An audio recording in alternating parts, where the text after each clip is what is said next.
Täna siis toimub Eesti Mittetulundusühingute Sihtasutuste Liidu teine digitöötuba teemal turvaliselt kübermaailmas. Ja teile räägib sellest Doris Matteus. Tere! Minu nimi on Doris Matteus ja ma räägin täna sellest, kuidas kaitsta end kübermaailmas. Endast ka natukene, et see teema haakuks. Igapäevaselt tegelen infoturbega ehk aitame firmadel, ettevõtetel kaitsta ennast kübermaailma ohtude eest ja ühtlasi ka õpetan infoturbe põhialuseid ametikoolis.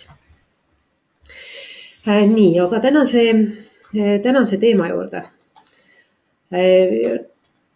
Valisin teatud teemad kajastamiseks, sellepärast, et kogu valdkonda on väga raske pooleteise tunni sisse mahutada. Tegemist on väga laia, kohati keerulise valdkonnaga, millest annab rääkida väga pikalt. Lausa kogu loengukursust. Täna selleks aega ei ole, sellepärast ma keskenduksin mõnele abivahendile või mõnele tehnilisele lahendusele, mis aitab tagada oma turvalisust kübermaailmas. Kuna selle loenguseeria eesmärk on anda infot ja õpetada tehnilisi abivahendeid, mis aitaksid töös, siis ma keskendun mõnele neist. Aga esimesena ikkagi on vaja rääkida ka natukene sellest, millised ohud üldse kübermaailmas varitsevad, eraisikuid, ettevõtteid. Kui ma ütlen ettevõtte, siis ma pean siin all silmas kõiki juriidilisi isikuid. Et ma võin kogemata komistada, et see hõlmab ka vabaühendusi ehk juriidilisi isikuid ja räägime sellest, et miks ja mille eest peaks ennast kaitsma või millele tähele panna ja mida tähele panna.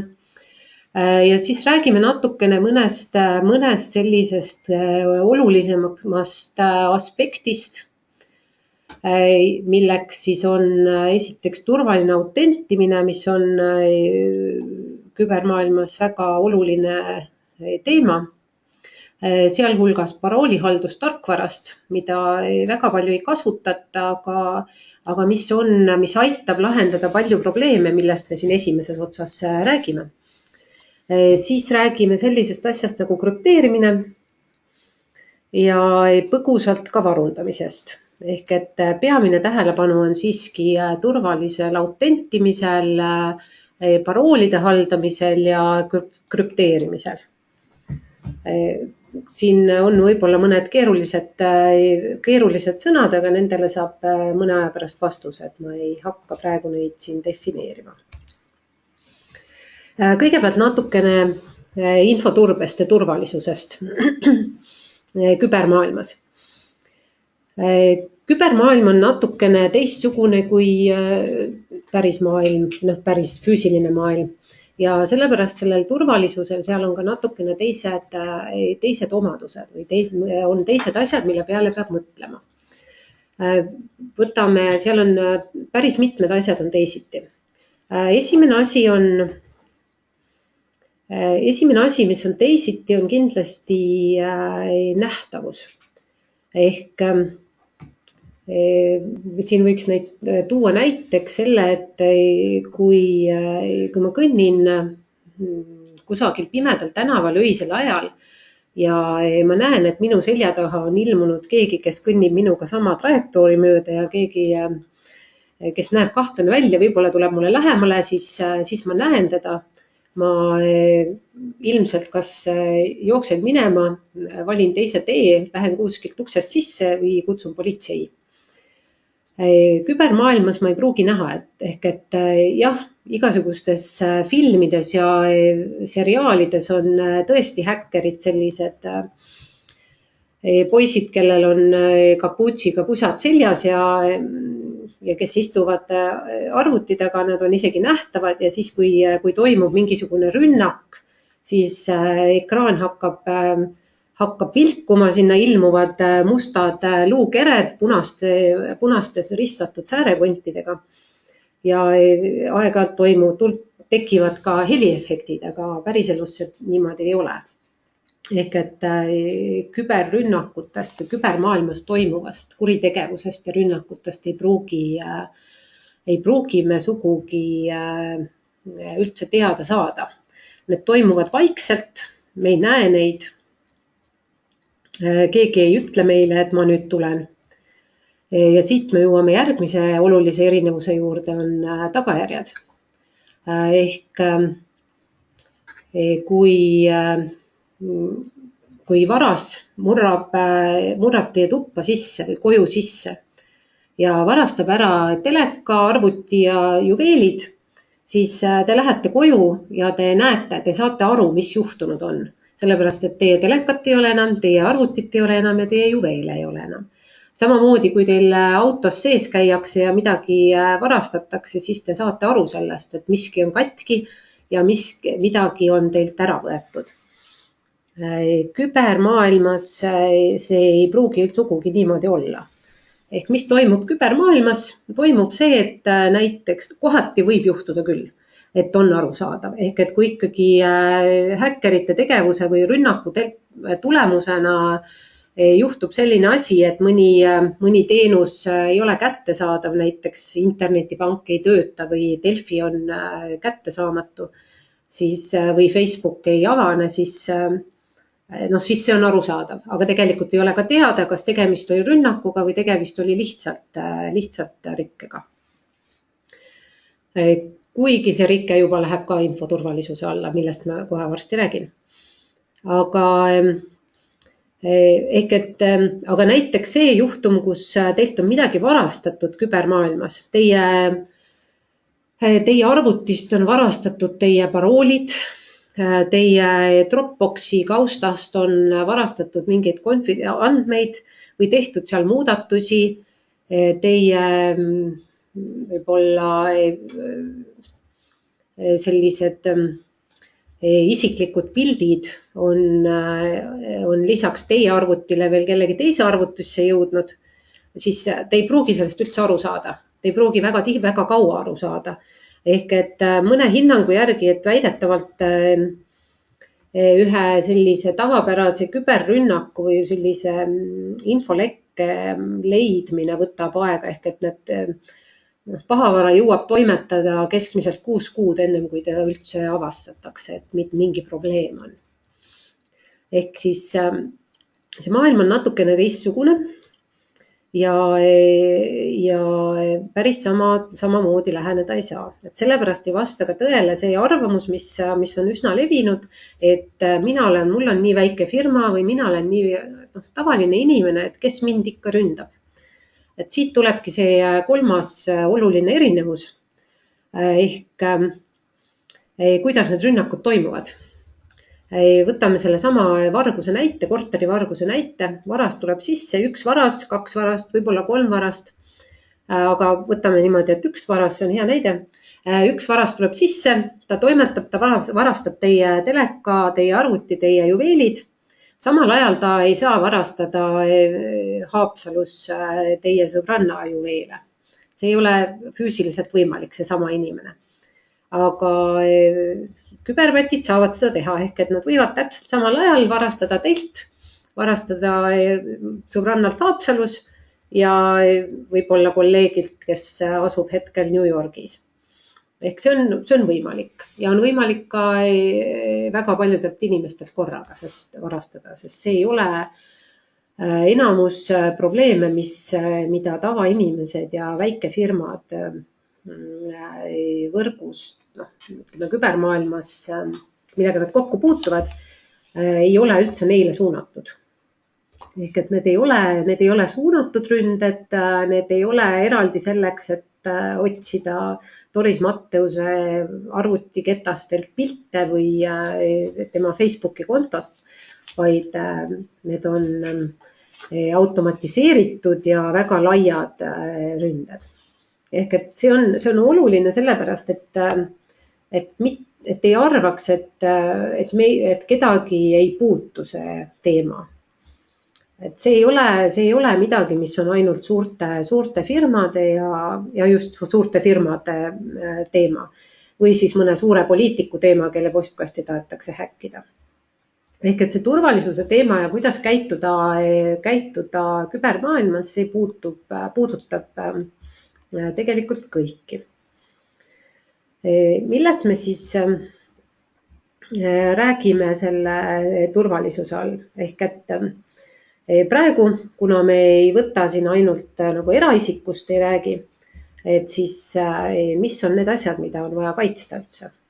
Ehk me kaitseme midagi, mis on meile väärtuslik. Kui füüsiliselt kodus me kaitseme oma vara, oma maja, mis on ka vara, oma perekonda, oma tervist püüame kaitsta erineval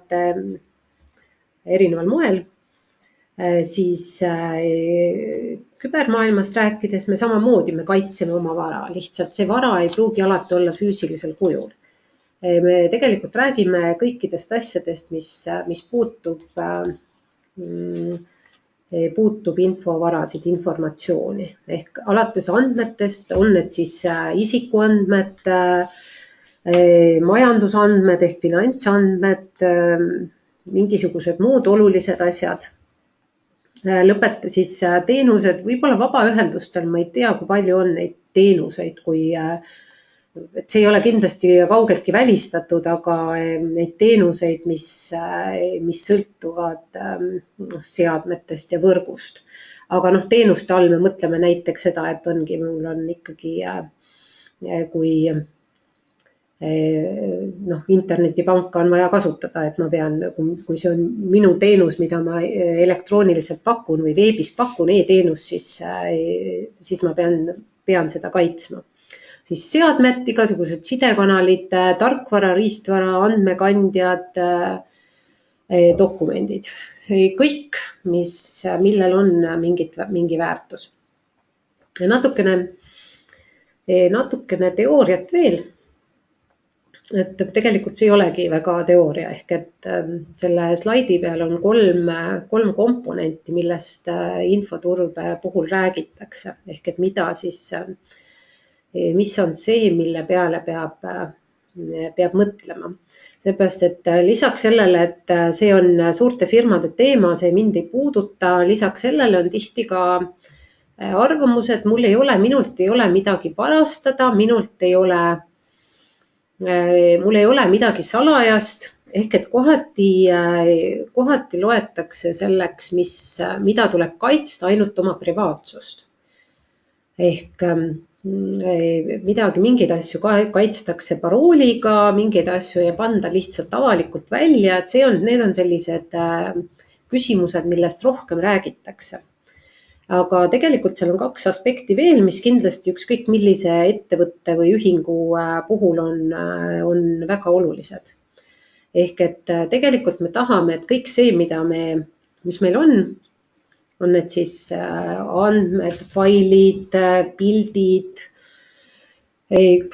mingid ükskõik mis asjad need on, et mida me tegelikult tahame. Esiteks me tahame, kui alustada siin faili pealt lõpust, ehk loomulikult me tahame, et need asjad, mida me ei taha, et kõik teavad, et need jääksid saladuseks. Ehk et oluline on see, et need inimesed, kes ei pea ligi pääsema, ei saaks ligi. Selle vastu kasutatakse meetmeid küll, ehk et kaitstakse parooliga, pannakse salajastele kettastele, ei jagata laiali kettaid, ehk et see osa on suhteliselt lihtsasti arusaadav. Ja väga tihti siin vastabki tõele, et mul ei ole midagi salajast. Ehk et tõepoolest on täiesti mõistlik hoida, kui ei ole andmeid, mis on salajased, mida kõik võivad näha, siis on neid väga mõistlik hoida Dropboxis, ükskõik kus kohas, nad võivad olla ka täiesti avalikud dokumendid kättesaadavad. Kõik saavad neile ligi, kõik saavad seal muudatusi teha, väga mugav. Aga nüüd tulevad juurde need 12 külge. Ehk siis terviklus, see kõlab ka keeruliselt.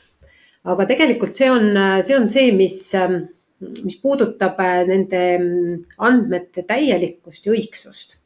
Ehk et kui on juba olemas selline dokument, mida muuta ei tohi, ehk teda ei tohiks enam muuta, no ma ei tea, võtame arved näiteks või muidu raamatupidamise andmed või on ta mõni aruanne, mis on juba esitatud, et seda ei peaks enam saama muuta. Jah, lepingud on väga hea näide, ehk et neid sellised asjad, mis peavad sellisel kujul säilima, nagu nad on, ehk et seal ei tohi neid muuta. Ehk see on ka see asi, mida tuleb kaitsta. Et näiteks võib olla dokument, mis on täiesti puudub tema konfidentsiaalsus, ehk et see on täiesti avalik info, mõni leping, mõni aruanne, mõni koos tehtav dokument, mitte mingisugust, võtame näiteks hea näide on võib-olla mõni hinnapakkumine, kus ühest küljest see ei ole võib-olla isegi salastatud, et näiteks reklaam või midagi sellist. Mingit salajasust ei ole, et mida rohkem inimesi seda näeb, seda parem on. Aga samal ajal, kui keegi läheb ja selle ära muudab, siis võib see probleemi tekitada. Ehk et näiteks mina pakun avalikult, ma teen reklaami, et ma pakun mingit teenust 100 euro eest ja siis keegi läheb ja kirjutab, et muudab 110-ks, et siis see võib tekitada probleemi. No see oli nüüd väga selline mänguline näide.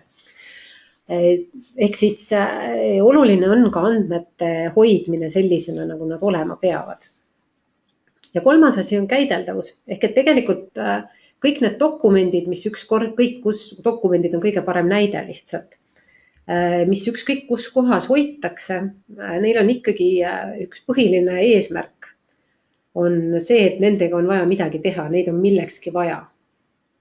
Ehk et nendega ja seda peab saama teha.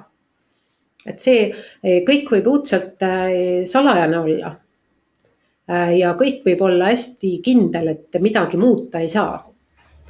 Aga kui seda nagu keegi kätte ei saa, siis on probleem. Võtame sellise hea näite, millest me hiljem räägime täpsemalt. Ehk et oletame, et mul on leping. Lepingul on digiallkiri. Digiallkiri on tervikluse tagamiseks. Ehk et digiallkirja kui dokumendil on digiallkiri, Eesti digiallkiri vähemalt, siis ei saa seda niimoodi muuta, et see allkiri alles jääks sinna, seda dokumendi sisu. Ehk terviklus on tagatud, see on krüpteeritud see dokument, ehk et ta ei ole kättesaadav võõrastele pilkudele. Aga kui ma olen ära unustanud selle võtme, ehk kuidas moodi seda avada, siis ei ole mul selle dokumendiga mitte midagi teha. Hästi toredalt on ta õige ja konfidentsiaalne ja kõik asjad on olemas, aga mul ei ole temaga mitte midagi teha, sest mina ei pääse talle ka ligi. Või kui ta on lihtsalt kuhugi kaotsi läinud, keegi on üle kirjutanud mõne ketta või üle salvestanud mingisuguse selle faili. Ehk siis tegelikult on vaja ka nende kõigega, millest arvutit on vaja ka kasutada. Arvuti võib olla ka väga turvaline, aga kui teda kasutada ei saa, siis ei ole taga midagi teha. Ehk kui nüüd turvalisuse seisukohalt rääkida, siis kõige turvalisem on see arvuti, mida ei ole mitte kunagi mitte ühtegi võrku ühendatud ja mida ka praegu ei ühendata ühtegi võrku, aga kui palju meist saab seda oma igapäevatööd sellise arvutiga teha. Enamasti ei ole see võimalik. Nii.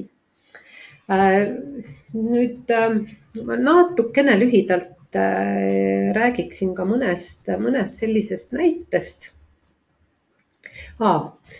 Ehk et natukene sellist teooriat veel, ehk et kui me räägime ohust, siis me räägime mingist asjast, mis tuleneb väljapoolt või seestpoolt ka, aga ta ongi oht, võimalik soovimatu sündmus, mis võib avaldada negatiivset mõju. On see siis maa värisemine, põleng, rünnak, mis iganes asi. Nõrkus, haavatavus on süsteemi või vara või ükskõik mille nõrk koht. Ja risk on siis see tõenäosus, et see oht realiseerub, kasutades nõrkust ära. Ja sellest tekib kahju. Ja kõige suurem turvanõrkus paraku on inimene, sellega peab ka arvestama, see on väga oluline asi.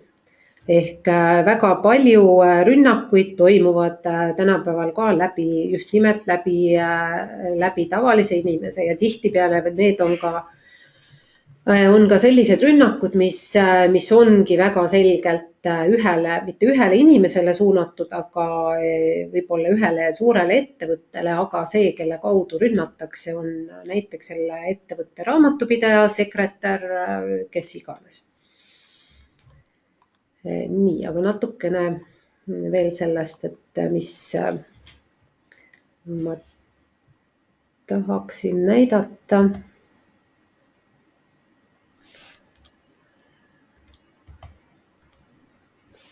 Näidata ühte pilti küberrünnakutest, kuidas see päris maailmas kogu aeg toimub, ehk et milline see pilt on. Nii. Seda praegu ei ole näha, sest ma kõigepealt otsin ülesse.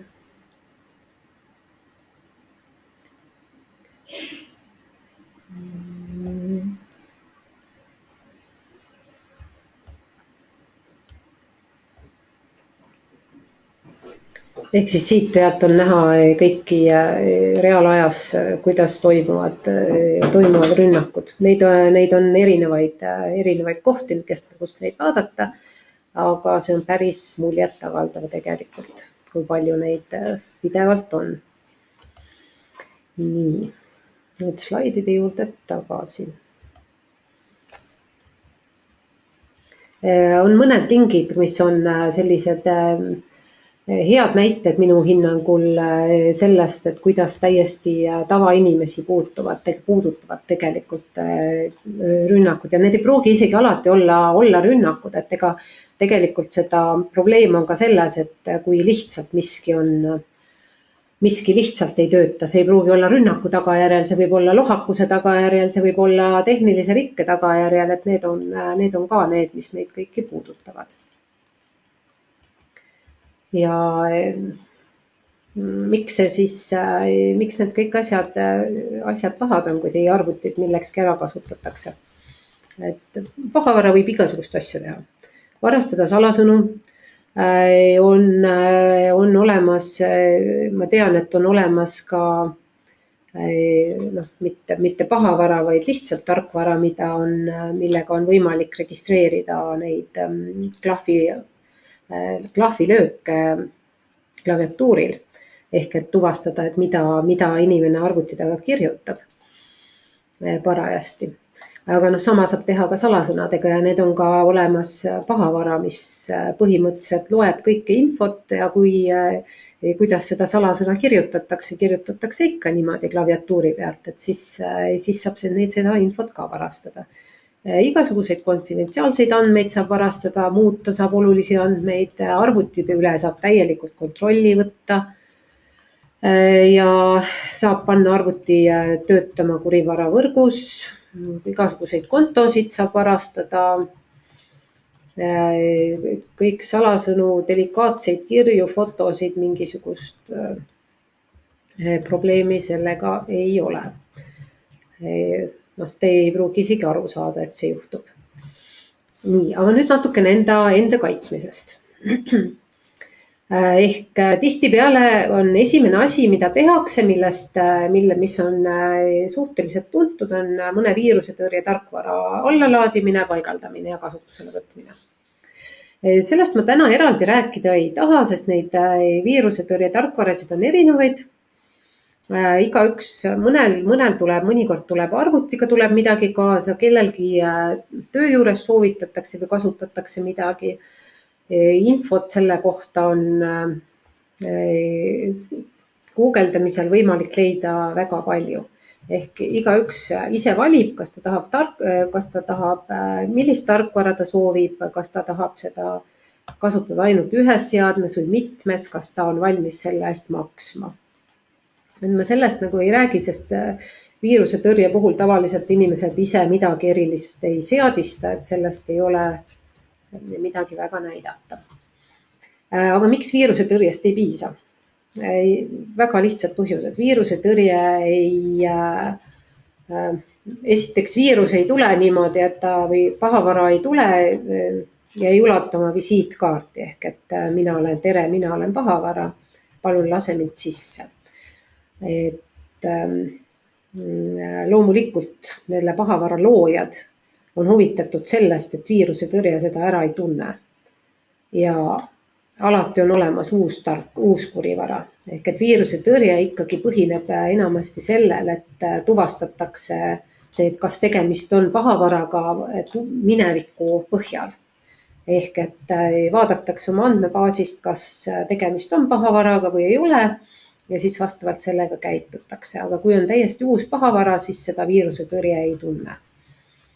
Ja samuti ei ole see piir legaalse tarkvara ja pahavara vahel sugugi nii selge. Sellepärast viiruse tõrjest ainult ei piisa. Aga mis siis teha? Ma saan aru, et on mõned küsimused viiruse tõrje kohta. Esimene küsimus on, et ma arvan, et ma püüan vastata nendele kohe, et see on mõistlik. Esiteks, kuidas aru saada, et arvuti on nakatunud või selles on pahavara? Mida tuleks näiteks testida aeg-ajalt? Esiteks, kui teil on ikkagi mingisugune viiruse tõrje, siis on mõistlik sellega üle skanneerida aeg-ajalt. Ehk et nad otsivad ka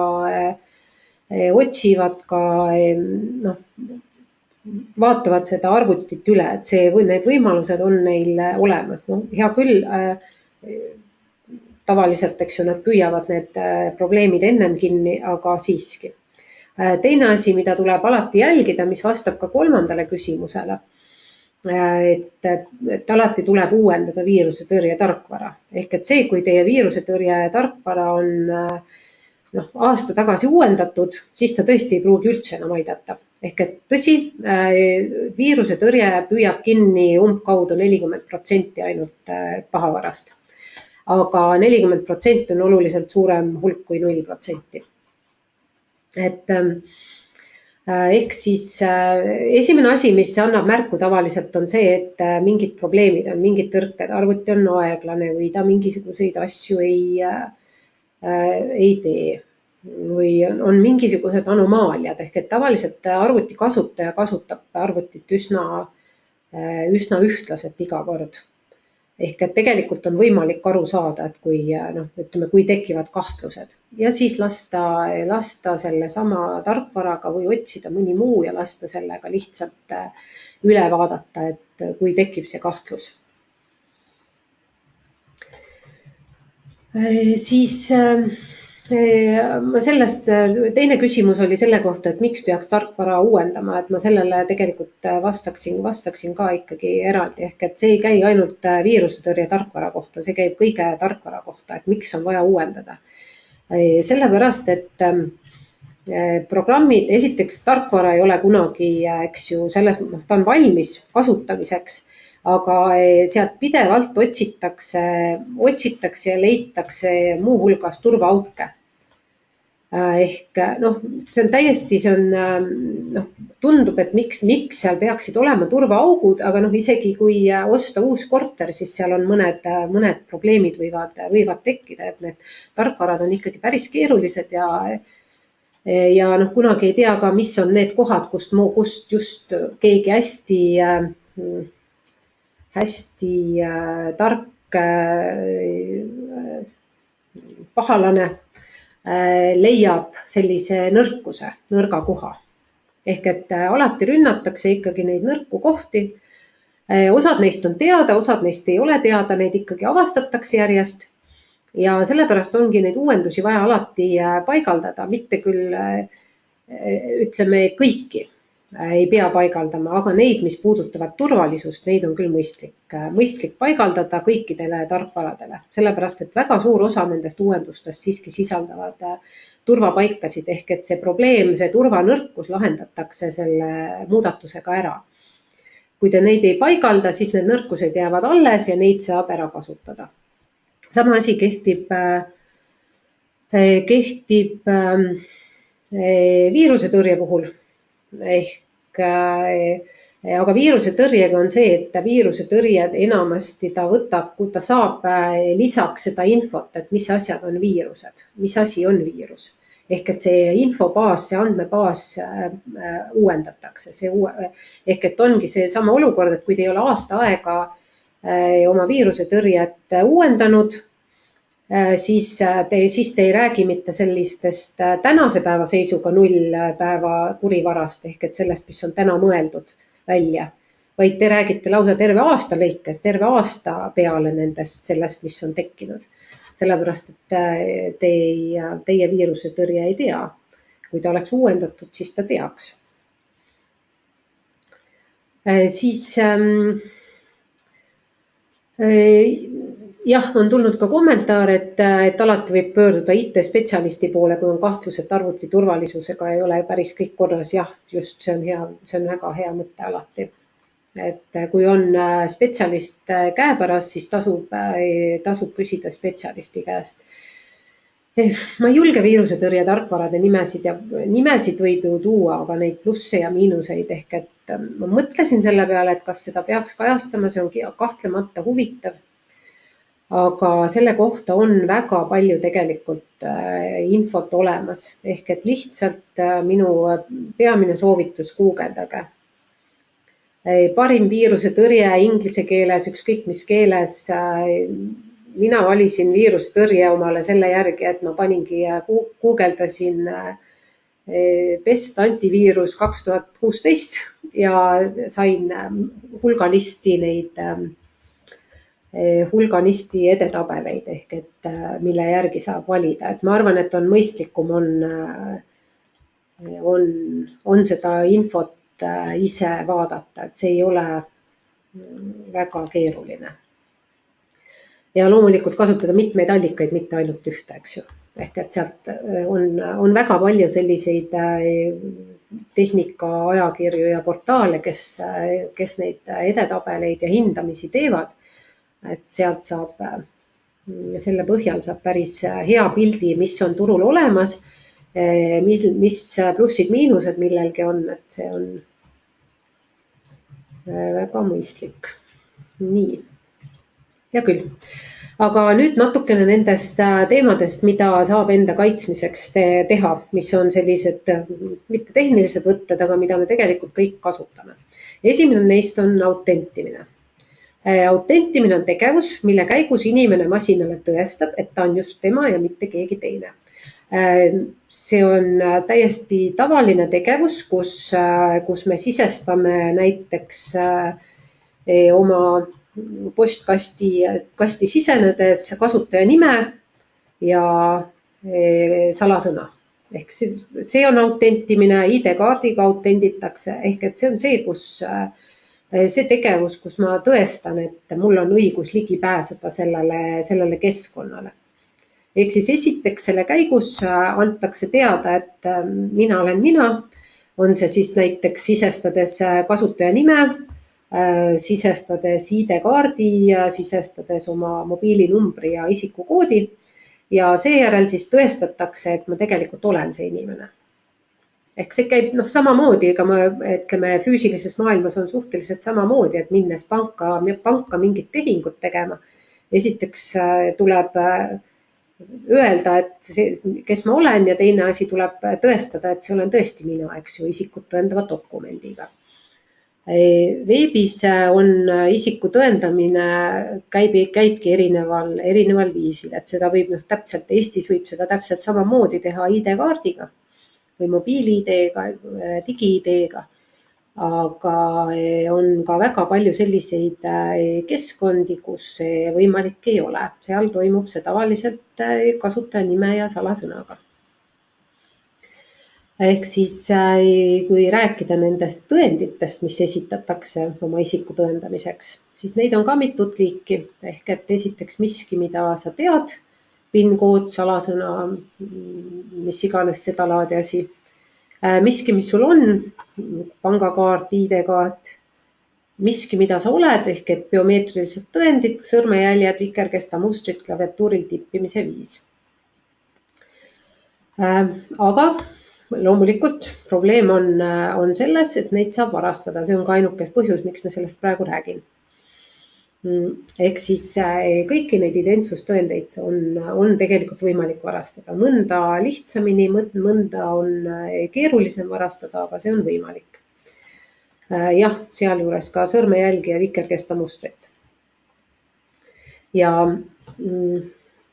sellepärast selle lahendus on esimene lahendus, mida tänapäeval kasutatakse üsna palju juba. Päris palju on ka selliseid kohti, kus seda kasutatakse niimoodi poolvägisi.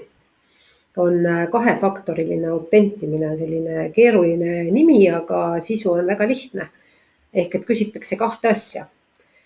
Näiteks, kõige parem näide on ID-kaart, et esiteks eeldus on see, et on olemas kaart, mis sisestatakse lugejasse, kus on kiip peal, kus on info peal ja sealjuures tuleb siis täiendada seda PIN-koodiga. On kaks asja.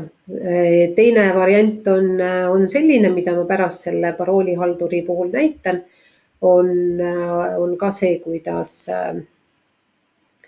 kus saadetakse näiteks mingi kinnituskood mobiilile. Ja siis tuleb see sisestada. Ehk seda kasutatakse ka päris palju. Eriti, sest tegelikult meie oleme harjunud siin selle ID-kaardiga, ehk et tegelikult on enamus kohti mis on vähegi delikaatsemad, ehk et kus on turvanõuded on suuremad, on võimalik sisse logida ID-kaardiga, mobiil-ID-ga. Aga ütleme, mujal maailmas ei ole kaugeltki, igal pool ei ole sellise turvatasemega ID-kaarti ja ei ole seda kasutuses. Ehk siis seal on see kahefaktoriline autentimine ka väga kasutusel. Igal juhul on ta turvalisem. Nii. Aga natukene sellest varastamisest. Ehk siin on ka selline teema, mille peale alati ei pruugi tulla. Ehk kuidas need vargused käivad, et see tundub, et see tõenäosus, et varastatakse ära minu salasõna, on suhteliselt väike. Sest kuidas seda saab ära varastada? Kui ma ei kirjuta seda üles ja isegi kui ma kirjutan selle postiti peale üles ja panen omal kodus arvuti laua külge, siis ikkagi seda saab ära varastada väga piiratud arv inimesi. Võib-olla kui ma arvutist panen eraldi kuhugi faili salvestan ja seda ära ei krüpteeri, siis võib-olla on ka lihtsam varastada, aga siiski saadakse minu see üks salasõna, mis siis ikka, et kes see viitsib nii palju vaeva näha selleks, et seda minu salasõna ära varastada. Aga tegelikult see nii lihtne ei ole. Ja mis see probleem on? Muidu ei olekski niivõrd suurt probleemi. Aga see salasõnade varastamine haakub väga hästi selle teemaga, et väga paljud inimesed kasutavad ühte ja sama salasõna mitmes kohas. Ja mis siis juhtub? Ehk et kuidas salasõnu veel ära varastatakse? On viimastest aastatest ka päris palju selliseid näiteid, kus varastatakse ära mitte ühe inimese salasõna, vaid varastatakse ära mõni andmebaas, kus on kõigi inimeste salasõnad. On see siis viimasel ajal on vist Dropboxi mingid salasõnad varastati mõnda aega tagasi ära. Siis LinkedInis on mingi leke olnud. Ehk et on olemas selliseid keskkondi, selliseid ettevõtteid tegelikult, kellele me anname vabatahtlikult miljoneid salasõnu, sest selleks, et ma sisse saaksin logida. Enamasti ju keegi kontrollib, kas see on õige salasõna. Ehk et need salasõnad on kusagil andmebaasis, kui nad istuvad seal andmebaasis lihtsalt niisama, nagu mina teeksin Exceli tabeli, siis on nende äravarastamine ja lugemine väga lihtne. Tõsi, päris palju ikkagi ka mõeldakse selle peale ja neid salasõnu ei hoita ka seal niisama, vaid need ka krüpteeritakse ära, ehk et isegi kui keegi nad kätte saab, siis ta ei oska nendega midagi teha. Aga mida siis tehakse? See on päris lihtne, sellepärast, et ega keegi neid salasõnu, et hea küll, mis ta teeb minu salasõnaga, läheb ja logib mul minu Facebooki sisse või sellest ei juhtu midagi. Aga see ei käi niimoodi Seda ei tee keegi, et üks inimene istub arvuti taga ja hakkab sisse toksima, et see on ikka automaatselt, arvutiprogramm teeb seda ja seda seal on võimalik lasta suhteliselt lihtsaid miljoneid salasõnu läbi. Ehk et mis on tulemus? Tulemus on see, et juhul kui kusagilt teil oli konto kusagil sellises keskkonnas, kus salasõnad ära varastati ja need ei olnud krüpteeritud, siis põhimõtteliselt see salasõna on ebaturvaline ehk et seda saab ilmselt juba vabalt osta kusagilt. Ehk et neid andmebaase ega keegi ei varasta neid niisama, neid müüakse. Ja sellega on teil ka mõni teine keskkond täiesti ebaturvaline. Aga sellest natukene lähemalt.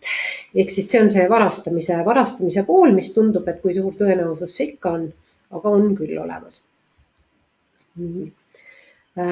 Salasõnast ehk siis siin on veidikene sellist ilmselt üldteada infot, aga ongi oluline on see, et salasõna on siiski lihtsasti varastatav ja salasõna vargusest ei pruugi üldse aru saada. Ehk et te ei pruugi üldse teada seda, et kusagil on mingi andmebaas, kus teie salasõna on ära varastatud, et isegi see firma ei pruugi teada saada. Et neid juhtumeid on ikkagi ka, kus ka see, kellelt varastati, tegelikult sai näiteks aasta hiljem teada alles, et talt varastati. Et see ei ole nii, selle teada saamine ei ole niisama lihtne, see tahab teadmisi, oskusi ja vahendeid. Nii, mis need põhiprobleemid siis salasõnaga on? Osasid ma olen juba maininud. Ehk siis esimene on see, et kasutatakse väga palju väga levinud salasõnasid. 1, 2, 3, 4, 5, 6. Siin on lihtsalt üks valik. Olen näinud erinevaid, aga sisu on ikka suhteliselt sama. QWERTY klaviatuuri pealt vaatate, siis seda te näete seal. Ühed, password, siis kasutatakse nime, sünniaega, igasuguseid aadresse, kõike sellist, mis tegelikult on suhteliselt lihtne ära arvata.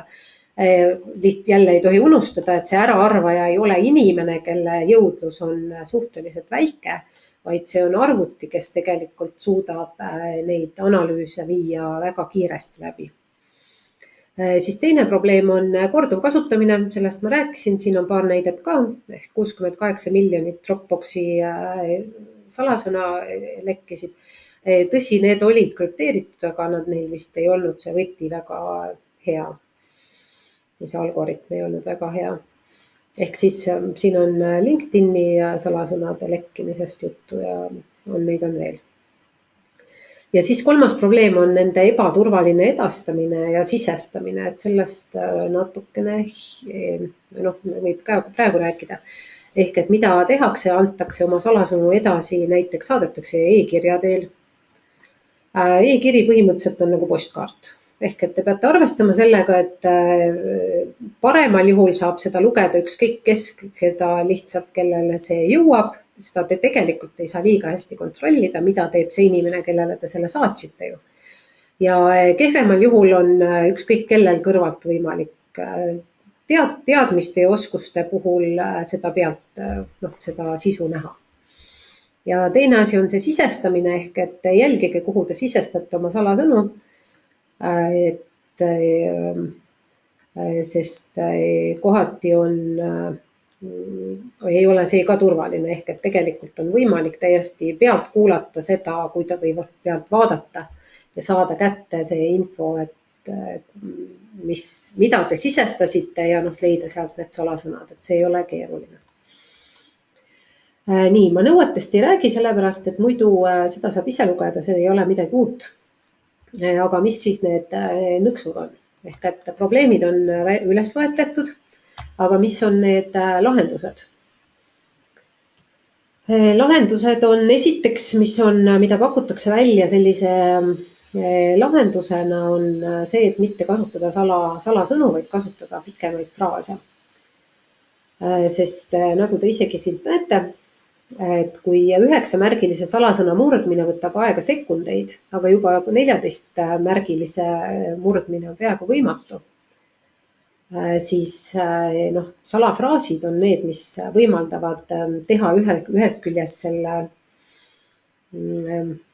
salasõna või salafraasi pikema, aga samal ajal hõlpsasti meeldejäetava, sest miks need probleemid on, miks kasutatakse ühte salasõna ühes kohas või mitmes kohas ja miks tehakse hästi lihtsaid salasõnu, sellel on ainult üks põhjus, sest keegi ei suuda meelde jätta. Mina lugesin koolitunnis viimati vist kokku, mul tuli esimese hooga äkki 14 keskkonda, kus mul on mingisugune kasutajakonto ja kus ma kasutan, kuhu ma sisenen salasõnaga. Täna ma arvasin, et äkki neid on ikka üle selle, et kindlasti on üle selle. Et see ei ole, neid on meil kõigil hästi palju ja igal pool on need samad probleemid, ehk et need ei jää meelde. Ja sellepärast soovitatakse kasutada salafraase, ehk et näiteks mõni lause, mis iganes midagi, mida teil on endal lihtne meeles hoida, mis ei ole otse teiega seotud, on kõige parem. Ja mis on piisavalt pikk, seal saab asendada, võite välja mõelda enda jaoks reegli, kuidas moodi te numbreid või tähti numbrite või sümbolitega asendate, et see oleks tugevam ja see muudab kohe selle murdmise päris keeruliseks. Ja loomulikult tasub alati, kui vähegi võimalik, siis kasutada ID-kaarti autentimiseks või selliseid mobiil-ID sellised lahendused. Aga seal tuleb ka ikkagi olla jälgida neid turvareegleid, ma ei hakka neid lugema, sest jah, et see ei ole, seda saab lugeda, et lihtsalt tuleb jälgida, et kus te sisestate oma ka ID-koodi paroole. Ehk mis on selline valdav probleem, on avalikud juhtmevabad võrgud ehk Wi-Fi võrgud. Ehk mina pean tunnistama, et ma äkki olen viimase aasta jooksul ühe korra loginud sisse ühte sellisesse avatud paroolita Wi-Fi võrku. Miks me seda ei tee? Sellepärast, et need ei pruugi olla, nad võivad olla turvalised. Loomulikult, kui te lähete sõbra juurde külla ja vaatab, tal on muidugi parool tavaliselt, eks ju. Ehk siis see suure tõenäosusega teil ei ole mingit probleemi. Aga kui te ikkagi lähete suvalisele konverentsile, seminarile mingisuguses rongis, siis tuleb meeles hoida, et lahtist Wi-Fi võrku on esiteks te ei tea kunagi, kes selle teinud on. See, et seal on nimi, langeb kokku konverentsi nimega või rongi numbriga või firma nimega, et see ei ütle küll mitte midagi. Ma olen ühel konverentsil tehti, see oli infoturbega seotud konverents, sellepärast seal selliseid näiteid toodi. Ehk tehtigi reaalselt oligi kaks, üks oli seminar ja teine vist seminar 1 ja siis pärast anti ülevaade, et mida inimesed seal seminar 1 võrgus tegid. Sellepärast, et seda ongi lihtsalt võimalik pead kuulata, kunagi ei tea, kes selle teinud on, et see, et on võrk Statoil või nüüd siis Circle K, et see ei pruugi tähendada, et see tegelikult selle firma võrk on. Et see võib olla keegi, kes on halbade kavatsustega, lihtsalt istub seal samas, teeb oma selle Wi-Fi võrgu, mis ei ole sugugi keeruline ja kuulab ka pealt kõike, mida teie sisestate, mida te teete. Et sellepärast tasub ikkagi väga ettevaatlik olla. Nii, aga natukene sellisest paarist tehnilisest või lahendusest, mida saab ka kasutada. Ehk esimene neist on paroolihaldustarkvara, mis aitavad turvalisusele kaasa, aga mida tihti ei kasutata. Mida paroolihaldus tarkvara teeb? Teeb seda, et seal on võimalik asendada kõik oma 25 kuni 35 või 25 kuni N parooli, asendada sisuliselt ühe piisavalt keerulise salasõnaga. Ehk siis need on sellised rakendused või lahendused, kus te saate hoida oma kõiki sisselogimise andmeid ja sinna te pääsete ligi oma ühe suure, pika, keerulise salasõnaga, mida ei ole ühte keerulist, ei ole kindlasti raske meeles hoida. Ja saate sinna sisse pääseda ja siis saate kõiki neid muid kasutada. Ehk siis mida see head annab, esiteks see võimaldab seda, et ja küll lõpuks on ühe parooliga saab, eks ju, igale poole sisse, aga samas, kui see üks on nii keeruline, piisavalt keeruline, siis on see risk siiski väiksem kui see, et te kasutate võib-olla 30 osaliselt kattuvat ja üldse mitte keerulist salasõna. Ja teine asi on, ehk et teine on see, et see nagu väldibki soovi tekkimist kasutada ühte sama salasõna igal pool, sest selleks ei ole lihtsalt enam vajadust, neid ei pea meeles hoidma. Ja kolmas asi on see, et nad tegelikult pakuvad ka ise välja piisavalt keerulisi salasõnu, ehk et kuna nad on meeles, siis on teil ka on lihtsam kasutada nende erinevate saitide, erinevate keskkondade jaoks piisava keerukusega salasõnu, ehk et lõppkokkuvõttes on tulemus hea. Nii. Mina isiklikult hetkel kasutan seda või õigemini ma nüüd siin arvutis ma võtsin ta praegu kasutusele, see LastPass. Ja seda ma näitan, seda ma saan näidata niisama, ma ei pea seda näitama selles veebivormi või selle screenshotina. Nii, siin on need failid, mis on. Esiteks, ma ei tahtnud hakata siin neid omale neid tarkvara siin installima.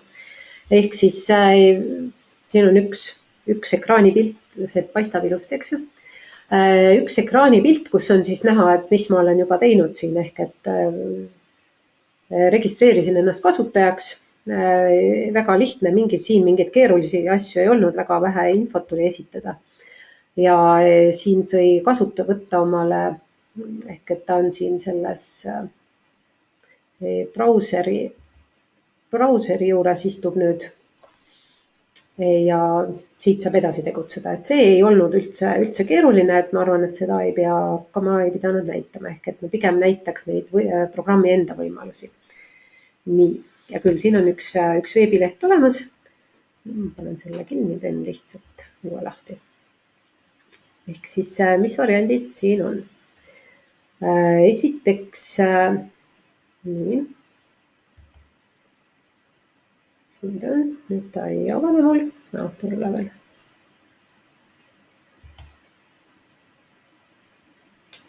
Nüüd ta läks punaseks. Siin tavaliselt punane tähendab halba. Aga vähemalt turvalisuse mõttes punane tähendab midagi koledat ja roheline tähendab midagi turvalist. Aga siin ei tähenda, siin on punane on täiesti tavaline nähtus. Nii, see võtab natukene aega, ma arvasin, et see oli mu koduse interneti küsimusega. Huvitav, miks ta nüüd nii kaua aega võtab. Nii. Siin on siis võimalused, mida saab teha, et ma avan selle hoidla, sellepärast, et kõik need muud tegevused on pigem sellised kiirviited, ehk et siin hoidlas on kõik näha, et kui keegi ei ole kasutanud, et siis on seda vast huvitav vaadata, ta avaneb ka brauseris, veidikene võtavad need asjad aega. Nii, siin on need minu saidid, mis ma siia lisanud olen, nendest ei tasu järeldusi teha, ma täna lihtsalt otsisin mõned meiliaadressid, mõned muud asjad ja ühe ma otsisin see beebimaailm, ma tean, et see on ebaturvaline lahendus või ebaturvaline see ühendus, et ma sellepärast valisin selle ka, et ma vaatasin, kas ta midagi sellega peale hakkab. Nii, ehk siis on sellised saidid, need ma olen siia salvestanud. See salvestamine on üsna lihtne. Ehk siis ma võin ükskõik, mis nüüd ma olen meelde ühtegi jätnud, võtame siit veel selle beebimaailma.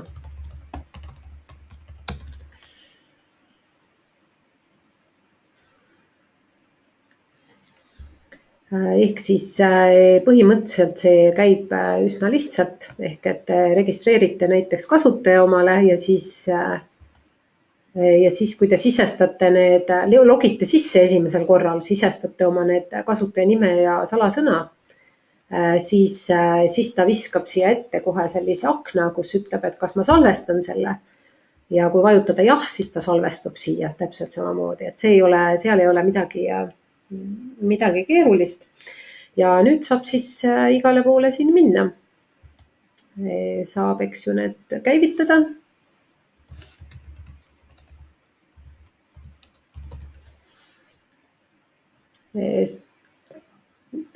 Mina seadistasin niimoodi, et ta küsiks mu käest iga kord, kui ma sisse login või kuhugi ja lehele lähen seda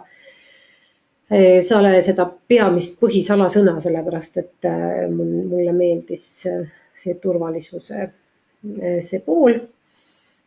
Nii, siin on näha ka, et siia saab, kui siit teda hiirt vaadata, mul seda kursorit, siis nii, siit tuleb. Siit ülevalt saab seda lisada, see jälle võtab natukene aega, et see. Nii, siin on, ta ütleb, et annab turvahoiatusi ehk et ta tuvastas, et sellel saidil ma kasutan nõrka parooli või siis antud juhul vist sama parooli nagu teistel lehtedel. Ja siis ta annab mulle selle hoiatuse. See mind ei huvita, ma tegin seda meelega. Siis, et ma tavaliselt ei kasuta seda, aga ma täna tõesti tegin meelega. Nii, ja nüüd küsib, näita sobivaid lehti. Siit tuleb see leht. Jälle küsib seda peamist parooli.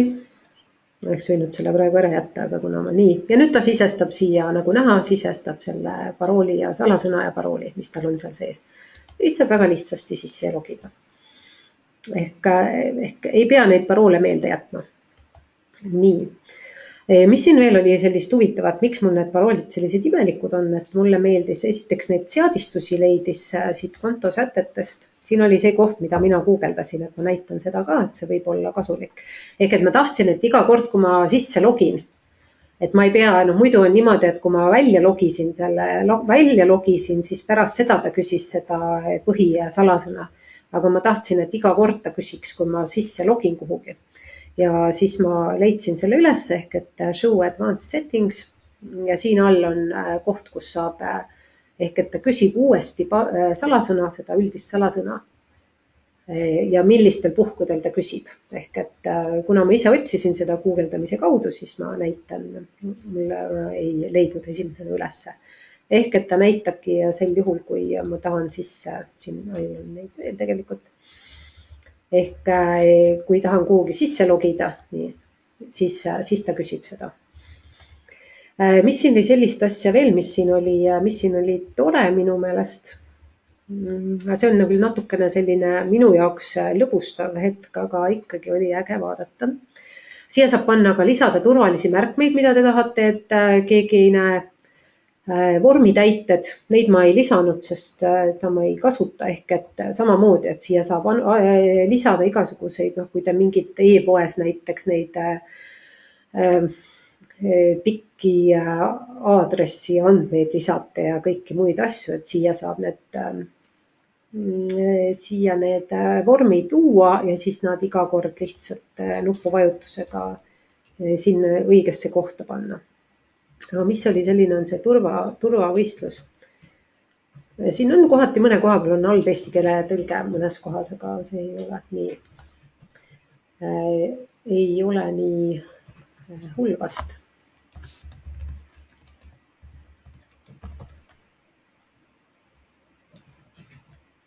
Nii, ja nüüd ma saan siin oma sellise turvaskoori. Ehk 33%, aga minu see üldine salasõna, selle tugevus on 93%. Ja siis ta näitab päris ilusasti kõikide salasõnade kaupa, ehk et millised on kompromiteeritud, ehk et ilmselt on neil info kusagilt tuleb, et kust kohast ongi need mingid vargused toimunud või mingid lekked. Siis nõrgad salasõnad, liiga nõrgad. Ma kasutasin siin selliseid salasõnu nagu meelega nagu Toris 123 ja QWERTY 1234. Ja siis need topeltkasutusega või mitmekordse kasutusega. Ja neid on üsna lihtne. Mis on veel selline tore ja mugav asi siin? On võimalus lisada neid salasõnu siia. Ehk et selles mõttes uusi leida. Nii, ma ei ole siin sees. vaatan siit, nii, ma ei taha siia sisse logida, vot nii. Ehk et mul on võimalus minna, kui ma lähen ükskõik, praegu ma läksin sellisele lehele, kus mul on see parool olemas või õigemini mul on see kasutaja olemas ja mul on kõik registreeritud. Aga ma saan näiteks, ma siia tahan registreerida ennast hoopis. Nii ma registreerin ja siia on samamoodi tulevad kasutaja nimi on kasutaja nimi, eks ju, aga salasõna ja salasõna uuesti juures on väikesed sellised ikoonikesed, siin on näha, ma arvan. Siis kui selle peale vajutada, siis on võimalik genereerida parool.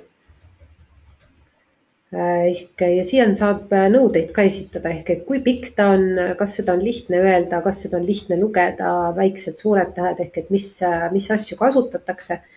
Ja siis ütlete täida ja siis ta täidab ära. Ja siis te lähete sellega edasi, ehk et ta on teile genereerinud turvalise salasõna ja kui te selle registreerimisega lõpuni lähete, siis ta samamoodi esitab, tekib võimalus need andmed salvestada. Ja sellega on teil siin samamoodi on salvestatud uus sait, millel on täiesti tugev salasõna. Ehk siis on võimalik neid genereerida. Ja neid ikkagi kasutatakse, ehk et miks alati tekib see esimene küsimus see, et hea küll, aga et kui mul mitte mingid muud kohad ei ole turvalised, et miks ma peaksin arvama, et see salasõna haldur on turvaline. Esiteks, vähemalt see variant siin, ehk et need andmed või kõik need salasõnad, sest täpselt samamoodi on ju selleks, et ta saaks kuhugi neid sisestada, peavad nad kusagil olemas olema, mingis andmebaasis. Aga neid andmed hoitakse krüpteeritult, ehk et neid ei ole võimalik kätte saada ja see tegelikult on nii, et mõne puhul on küll see võti, see krüpteerimise, dešifreerimise võti on olemas sellel teenusepakkujal, aga antud juhul seda ei peaks olema, ehk et see põhimõtteliselt ka see firma, kes seda teenust pakub, ei pääse ligi nendele salasõnadele. Ehk et neid hoitakse krüpteeritult. Ja neile ligi ei saa. Ehk et see on ka see asi, mis aitab. Aga samamoodi mina võtsin selle kasutusele lihtsalt ühe näitena ja ma tean, et minu kolleeg kasutab seda, äkki isegi 2 kolleegi. Ja ma samamoodi jälle guugeldasin, et millist valida, millised on eelised, puudused, et seal on sama asi, et tegelikult see sõltub natukene ka vajadustest, et kas vaja on ka mitmele seadmele, et kas olete nõus raha maksma või tasuta, et mina praegu valisin selle tasuta versiooni. Ehk siis selline asi, siis on olemas veel hädaolukorras ligipääs, aga see oli minu teada, ei olegi. Ehk siis mulle jäi mulje, et see on sellele premium konto juurde käib ainult. Aga ehk et tegelikult saab anda ka õigusi sellistele inimestele, et kellele mis on see osaliselt tänapäeval see probleem, ehk et kui inimesega midagi juhtub näiteks või ta lahkub jäävalt, siis temast jääb maha tegelikult ka täiesti terve digitaalne elu või elu kübermaailmas. Kübermaailmast ei kao kunagi ära, et siis tegelikult on võimalik anda siin õigusi inimestele, kes võivad siis teha siin muudatusi või kontosid sulgeda. Ehk nad saavad need paroolid teada või siis, kui midagi juhtub. Aga seda ma järgi ei proovinud. Siis nii, ma arvan, et selle kohta, kui on küsimusi, siis neid võib esitada, siis ma saan siia tagasi tulla, et ma seda kinni ei pane. Ehk siis selline tarkvara. Neid on erinevaid, ma praegu muid ei vaadanud lihtsalt, et ma eeldan, et nende põhiloogika on üsna sama, ehk et nad salvestavad saite, kasutab neid kasutajatunnuseid tavaliselt tihtipeale ise pakuvad välja piisavalt keerulisi salasõnu ja aitavad neid siis veebivormidesse sisestada, nii et ei pea neid pähe õppima. Ja parem on, kui nad hoiavad neid ikkagi krüpteeritud kujul, ehk et tegelikult neid on võimalik alla laadida endale kusagile mujale, et juhuks, kui juhtub, ma ei tea, mingi probleem, läheb see firma pankrotti või mida iganes, siis on alati on mõistlik omale seda varukoopiat hoida kusagil. Nii, aga nüüd sellest krüpteerimisest. Krüpteerimine tähendab siis loetaval kujul oleva informatsiooni muutmist loetamatuks. Ma vastan vahepeal küsimusele. Küsimus on, et Google'is võivad viited, mis ekraanile kuvatakse, näiteks kui otsin best password keeper ju samuti olla näiteks pahalaste poolt genereeritud. Kuidas ma aru saan, et tegemist on usaldusväärse analüüsiga, kui olen IT-s ja otsingutes üsna väheteadlik ja inglise keele oskus on ka kesine. Inglise keele oskus tavaliselt on küll jah vajalik, sellepärast, et eesti keeles võib muidugi ka otsida, aga eesti keeles on seda infot palju vähem. No, ma ei oskagi nüüd selliseid otseseid juhtnööre öelda, et jah, alati tasub kõige selle info vastu, mis internetist tuleb, suhtuda sellesse siiski teatud natuke skeptiliselt, ehk et see võib olla ette söödetud, see võib olla pahalaste produtseeritud, lõpuks võib ka see tarkvara olla, ehk et teid võidakse juhatada tarkvara juurde, mis tegelikult on paha vara ja varastab hoopis teie paroolid ära. Minu meelest seal on nagu kaks varianti, mida mina kasutan, on see, et esiteks ma guugeldan, aga ma ei loe ainult esimest kirjat, mis mulle tuleb. Ma ei loe ka mitte ainult esimest ja teist ja ma ei loe ka ainult esimese lehekülje kirjaid, vaid ikkagi otsin natukene kaugemalt, siis mina juba natukene oskan selekteerida ka muidugi seda, et mis allikad on sellised usaldusväärsemad. See on see Google'i probleem, alati tasub, kui keegi oskab nõu anda, küsida sõprade käest, mida nemad kasutavad, küsida kolleegide käest, mida nemad kasutavad, ehk et ja kogu see info kokku panna, ehk et nad ikkagi, kui ütleme see, mille mina valisin selle järgi, et ma teadsin, et mul üks kolleeg kasutab seda ja ma leidsin seda päris mitmete selliste mingite tehnoloogia või IT-alaste portaalidest, mida ma olin ennem ka kasutanud. Et seda jah, tasub ikkagi rääkida inimestega ka, et kes kasutavad. Et mul niimoodi väga häid nõuandeid selle kohta ei ole, et mis allikad need nüüd kõige paremad on, et see jälle sõltub olukorrast. Ehk et tõenäosus jälle, et ikkagi kõikidesse või väga paljudesse nendesse tehnoloogia portaalidesse, mida tegelikult paljud inimesed loevad ja mis igalt poolt läbi käivad, et nendesse kõikidesse on suudetud mingisugune soovitus panna erinevas tekstis, erinevas kirjas, eks ju, ehk et mis viitab pahavarale, võimalik see on, aga tõenäosus on siiski väike üsna. Et neid leitakse ju ülesse siis. Krüpteerimine. Et loetaval kujul oleva informatsioon muudetakse loetamatuks, matemaatika. Ehk tulemus on see, et te võite selle faili saada, te võite oma sõbra neid salasõnu näha, te võite seda faili näha, te võite neid salasõnu näha, aga te ei saa sellest mitte midagi aru, ehk et nad ei ole sellisel kujul kasutatavad. Kasutatakse matemaatilist valemit, neid algoritmid on väga keerulised. Põhimõtteliselt on krüpteerimisalgoritm lausa ka see, kui lihtsalt näiteks kasutada A asemel B, B asemel C, C asemel D või mingisugune sellise nihkega, aga neid ma ei soovita küll väga kasutada, need on väga lihtsad murdmiseks. Et need matemaatilised valemid on keerulised, nendega siis šifreeritakse see fail ära ja lahti saab selle teha, ehk et lugeda saab neid andmeid see inimene, kellel on võti, ehk et kes tegelikult teab, kuidas see on šifreeritud ja kuidas seda lahti saada. Mis olukorras sellega tavaliselt igapäevaelus kokku puutub, on esiteks, mida krüpteeritakse, on näiteks kõvaketas, väline kõvaketas, see mälupulk ehk et ükskõik millised need andmekandjad ja neid ehk et mis see eesmärk on see, et näiteks minul on, eks ju, kõvaketas krüpteeritud sel põhjusel, et juhul, kui mul arvuti ära varastatakse, ära kaob, kuhugi ununeb, siis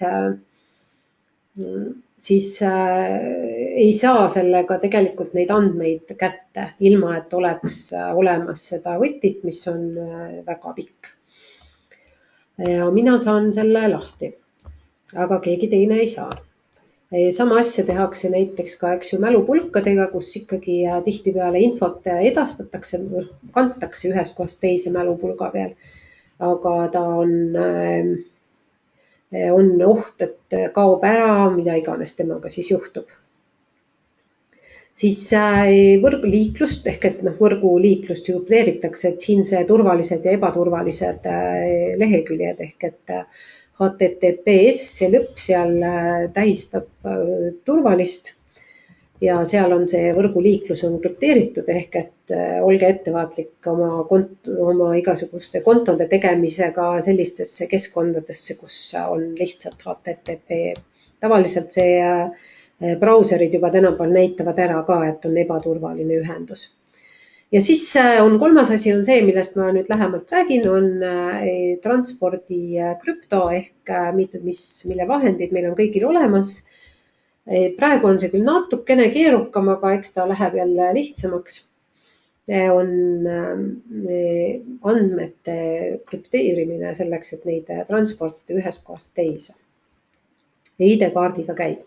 ID-kaardiga, digi-ID-ga, mobiil-ID-ga krüpteerida ei saa. Nii, mis siis on vajalik? ID-kaardi lugeja ja see ID-kaart. Digidoc krüpto programm tuleb kaasa selles paketis, mis on Digidoc selles paketis. Seal on haldusvahend tavaliselt, siis on see allkirjastamise lahendus ja siis see klient ja siis on krüpto eraldi. Vabandan, see näeb väga hirmus välja, see varjamine siin nagu oleks, jah, tuli halvasti välja. Ehk siis, kui te avate selle Digidoc krüpto programmi, kui see on arvutis teil olemas, enamusel ma arvan, et on, sest digiallkirja on ikkagi vaja anda ja digiallkirjaga dokumente on enamustel vaja mingil hetkel avada. Nii, ja siin on kaks valikut, saab krüpteerida faile ja saab vaadata turvaümbriku sisu, ehk siis kui teile on saadetud krüpteeritud fail, siis te saate sellega seda vaadata. Nii, kõigepealt, kui ma tahan krüpteerida faile, siis mis siis toimub? Vajutades siia nupu peale, juhtub esiteks see asi, et teid viiakse teie dokumentide juurde, kus te saate valida, millist faili te soovite krüpteerida. Siin on kõik minu pildid, mis on selleks koolituseks tehtud. Ja valite sealt faili, üks või mitu, ükskõik mitu saab ka valida ja vajutate open. Ja siis tuleb samamoodi nagu digiallkirjastamisel on vaja valida koht, kuhu te tahate seda konteinerit või turvaümbriku salvestada. Turvaümbriku salvestamise koha võib vabalt valida, ei pea olema see sama, kus need failid olid, mida te tahate krüpteerida, ükskõik mis koht, nime saab vabalt valida nii, nagu ise soovite. Et näiteks vahel mina saadan aruandeid, terveid pakette aruandeid kliendile, seal on tundlik informatsioon sees, avalikult neid saata ei saa, on vaja krüpteerida, siis ütleme, panen sinna ikkagi sellise kliendi jaoks arusaadava nime sellele turvaümbrikule. Nii, siis tuleb selline järgmine näeb välja nagu digiallkirja andmise see konteiner. Turvaümbriku sisu on ühel pool näha. Kui siin üleval ei ole infot selle kohta, et mis kaart ja kelle oma on, siis on probleem, siis tuleb lahendada ID-kaardiga mingi probleem ära, mis seal on. Kas ID-kaart ei ole lugejas või on mõni muu probleem. Ehk et siin peavad olema andmed selle kohta, kelle ID-kaart on lugejas. Siis siin on näha need üks dokument, mitu dokumenti, siia saab neid samamoodi lisada, lisafail, uued dokumendid lohistades täiesti kõikidel viisidel. Ja seejärel tuleb lisada adressaat, sellepärast, et miks see vajalik on, sellepärast, et keegi on ju see, kes peab saama lugeda, miks te muidu krüpteerite. Ehk et see on siiski selliseks andmete edastamiseks mõeldud krüpteerimine. Ehk teil on vaja öelda, kes saab seda lugeda. Ehk et fakt on see, kui te ära krüpteerite, siis keegi teine seda lugeda ei saa, aga keegi ju peab saama. Ehk siis tuleb öelda, kes on see, kes saab. Ehk et sisuliselt, kelle ID-kaart on see, millega seda turvaümbriku lahti saab võtta ja millega saab neid dokumente dekrüpteerida. Nii, siia tuleb lisada siis adressaadid. Sellega on hetkel natuke probleeme seoses sellega, et selle ID-kaardi potentsiaalse turvariskiga, mis avastati või potentsiaalse ohuga. Ehk muidu käis väga lihtsalt, ehk siis lisaadressaat, siin on üks punane selline hägune joon ümber. Ja avaneb selline aken, kuhu saab sisestada isikukoodi, vajutada otsi, siis selle peale tulevad selle isikukoodi omaniku kõik need sertifikaadid, ehk et kui tal on kasutusel näiteks digi-ID ja tava-ID, siis tulevad mõlemad. Valite need kas kõik või mitu ja lisasertifikaat. Ehk et see toimub, ehk et varem otsis ise need sertifikaadid üles, tuvastati, et sellel inimesel on õigus, see on see, sertifikaadid lisati ise. Aga siin on selline võimalus, nagu on nupp lisasertifikaat failist. Ehk et tänapäeval, kui tahta kasutada, siis tuleb kasutada seda võimalust. Täpsemalt siis, kui ma lähen siia desktopile,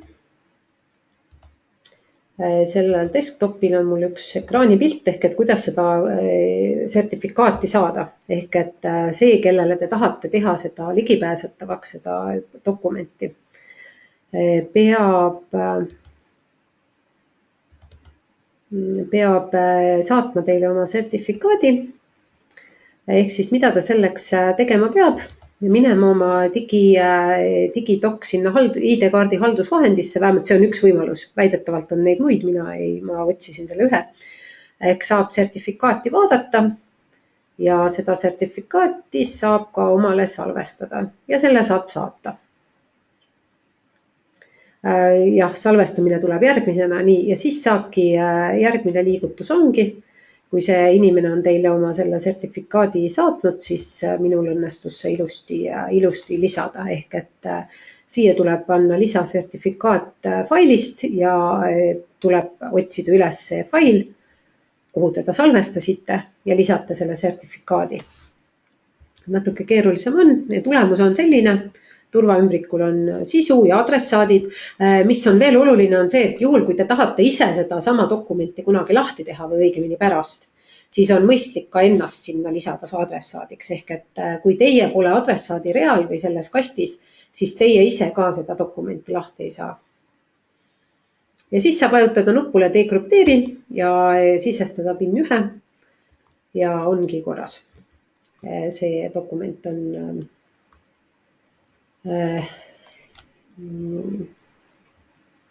mingid märgid olid ikka mingid.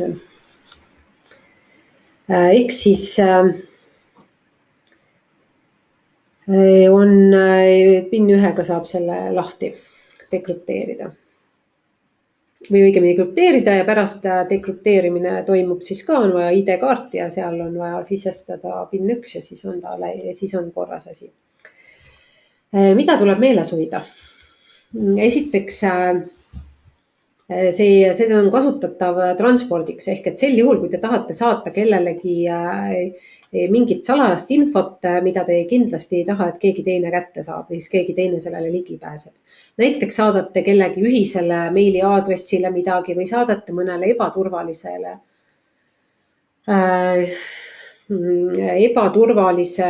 meiliaadressile või keskkonda peate, no ühesõnaga, kui teil on vaja kuhugi, no näiteks te tahate panna mingit konfidentsiaalseid andmeid, mida keegi ei tohi näha, panna üles näiteks Dropboxi, ükskõik mis pilveteenusesse, siis igaks juhuks on mõistlik see siiski krüpteerida. Tõsi, siin tuleb meeles pidada, et selle puhul siin on tegemist transpordikrüptoga ehk et selliseid faile ei hoita. Ehk et need tuleb sealt välja võtta ja endale salvestada. On olemas teisi krüptolahendusi, millega saab mingil kettal krüpteeritult hoida ja selliseid asju teha. Ehk et see on pigem siiski mõeldud transpordi jaoks, sellepärast et see on seotud ID-kaardi sertifikaatidega. Kui ID-kaardi välja vahetate, ID-kaart ära kaob, ID-kaart katki läheb, siis on selle faili sisuda enam lahti ei saa. Ehk et see tuleb lahti teha ja säilitada muul moel. Ja siis, kui on allkirjastatud dokumenti saata, siis kõigepealt allkiri, digiallkiri ehk et dokument sellisena, nagu ta peab olema ja sellele siis sellesse turvaümbriku sisse. Nii, mis saab, see küsimus on tulnud, mis saab siis, kui mul endal see krüptovõti meelest ära läheb, näiteks kõvaketta andmete krüpteerimisel? Kas siis on andmed lõplikult kadunud? Tavaliselt see on niimoodi, et sel hetkel te määrate endale siiski mingisuguse salasõna, millega te sinna ligi saate, aga lisaks teile võimaldatakse erinevad viisid, kuidas moodi säilitada seda krüptovõtit. Juhuks, kui teil läheb see salasõna meelest ära ja mingisugune probleem tekib. Neid võimalusi tasub kasutada, ehk et seal on võimalus näiteks sellel, mina kasutan BitLocker on ta nimi vist, on Windowsi see krüpteerimise lahendus, kõvaketta krüpteerimiseks kasutan seda. Ja on olemas see võti, mis on hästi pikk ja mida saab välja printida, mida saab kuhugi salvestada. Ja seal on teatud võimalused, kuidas moodi seda lahendada olukorda, kus meelest ära läheb. Et loomulikult, kui kõik asjad meelest ära lähevad ja kõik ära hävinevad, siis siis juhtub see, et andmed on lõplikult kadunud. Ehk et see võib ka muidu juhtuda, et siin on viimasel ajal on lunavara möllab igal pool, ehk et mis toimib täpselt samamoodi, ehk et teie avate kogemata vale faili. See krüpteerib kõik teile failid kõigil ketastel, mis on ühendatud ja neid enam ei ava, juhul kui te raha ei maksa. Ja siis ka ei ole kindel. Aga siinkohal ma lihtsalt räägiks hästi kiiruga veel varundamisest, et sellised põhipunktid, mis puudutavad ka just nimelt seda krüpteerimise teemat natukene. Ehk aega ei ole palju, aga sellisel puhul just mul nüüd tuli meelde see lunavara teema, eks ju, ehk et sellest on päris palju räägitud, erinevat lunavara on levinud. Ehk mis juhtub siis, kui ongi õhtunud see, et te valasite vale faili, see krüpteeris kõik teie andmed ära, juhtub täpselt seesama asi, ehk et need krüpteeritakse ära ja te ei saa neile ligi enam, ehk et te näete neid, aga te ei saa neid lahti. Ja selle vastu on põhimõtteliselt ainult üks rohi, on see, et teil on kusagil varukoopia, te olete oma olulised andmed kusagil mujal ka hoidnud. On see siis mõnel füüsilisel kandjal, mälupulk, väline kõvaketas, mingi muu lahendus, mõnes pilveteenuses. Oluline on, et ta ei ole teie arvutiga kogu aeg ühendatud, sellepärast et siis saavad need ka krüpteeritud, eks ju.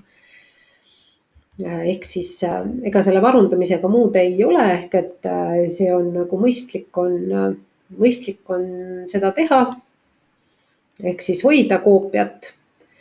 Tõsi, juhul kui te tahate saata mingisugust faili, siis selle koopia hoidmine teid ei pruugi aidata, aga seal kehtibki see, et on mõistlik ikkagi hoida neid olulistest asjadest koopiat ka kusagil teises asukohas. ütleme, firmade puhul see kehtib ka lausa, et ta peab asuma päris teises hoones ja sõltub andmetest teises hoones hoopis kusagil mujal. Et noh, eks igaüks ise otsustab, mille peal ta oma andmeid, oma varukoopiat hoiab. Et seal on oluline on lihtsalt seda omada, jälgida, et kõik vajalik on varundatud ja vajadusel siis vaadata järgi, et kas neid on võimalik sealt ka taastada. Nii, äkki on mõni küsimus?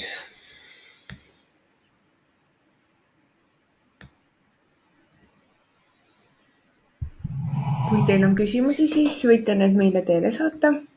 Et ma saan aru, et praeguseks on kõik vist, jah? Ma vaatasin, et aeg on kohe otsas, et ma see varundamise lahendustest ka liiga palju ei rääkinud, ehk et siin on need slaididel on need punktid kirjas, ehk et kas siis mõni füüsiline andmekandja, mõni pilveteenus, kus te eraldi neid hoiate. Muidugi pilveteenuste puhul tasub alati jälgida, et see ei oleks selline koht, mis sünkroniseerib faile. Ehk et siis võib juhtuda see, et hoolimata sellest, teil on te enda arvates näiteks Dropboxis hoiate oma varukoopiat või ükskõik kus kohas, eks ju, Dropbox on hea näide sellest. Aga te teete oma arvutis paiknevas failis mingisuguse juhusliku valeliigutuse, salvestate selle ära ja sellega, mis juhtub, see, et teie varukoopia muutub ju täpselt samasuguseks, ehk et kõik need muudatused sünkroniseeritakse, ehk et see tavapärane pilveteenus nagu mingisugune tõesti Dropbox, mõni failide jagamise lahendus, need ei ole päris varunduslahendused, sest seal toimub sünkroniseerimine, ehk et teie probleemid, mis teil tekivad oma arvutis, lähevad sinna üle. Ehk teil ei ole varundatud tegelikult. Kõvaketta krüpteerimiseks või küsimus on, kuidas kõvaketast krüpteerida. Selleks on ka erinevaid lahendusi. Mina olen kasutanud Windowsi BitLockerit, see küll on kaasas, ei ole tavakasutuses, ehk et kodukasutajate lahendusega ei ole seda kaasas, ehk et selle puhul on sama asi, ehk et otsida seda infot tasub otsida, et millega seda tol hetkel, mis on kõige mõistlikum. Et vahel mõnel juhul ei ole see isegi vajalik, et alati on turvalisuse puhul on kõige olulisem lähtumine sellest, millised need riskid on antud hetkel. Ehk et kui ikkagi tõesti ei ole mingeid andmeid, mida keegi ei tohi kätte saada, siis ei ole võib-olla see kõvaketta krüpteerimine üldse oluline. Kui teil seal konfidentsiaalseid andmeid ei ole, eks ju, muud see ei päästa. Et see on täiesti sõltub kasutajast, mida eelistada. Järgmine digitöötuba toimub juba 12. oktoobril ja siis selle teemaks on digilahendused, mis parandavad esitlusoskusi. Ja 9. novembril toimub digitöötuba teemal, kuidas korraldada vabaühenduses dokumendihaldust. Lisan ka veel seda, et saatsin teile kõigile ka chat-akna kaudu, et järgmistele seminaridele saate ka juba registreeruda. Ja siis selle aadressi leiate siit chat-aknast, et www.heakodanik.ee digivõimekus ja ajakava. Et sealt saate siis vaadata infot ja lisaks on ka Facebookis siis ürituste leht digitöötoad vabaühendustele, millest leiate ka kogu vajaliku info. Nii, aga kuna tundub, et küsimusi ei ole, siis aitäh kõigile kuulamast ja kohtume järgmistel digitöötubades. Aitäh kuulamast!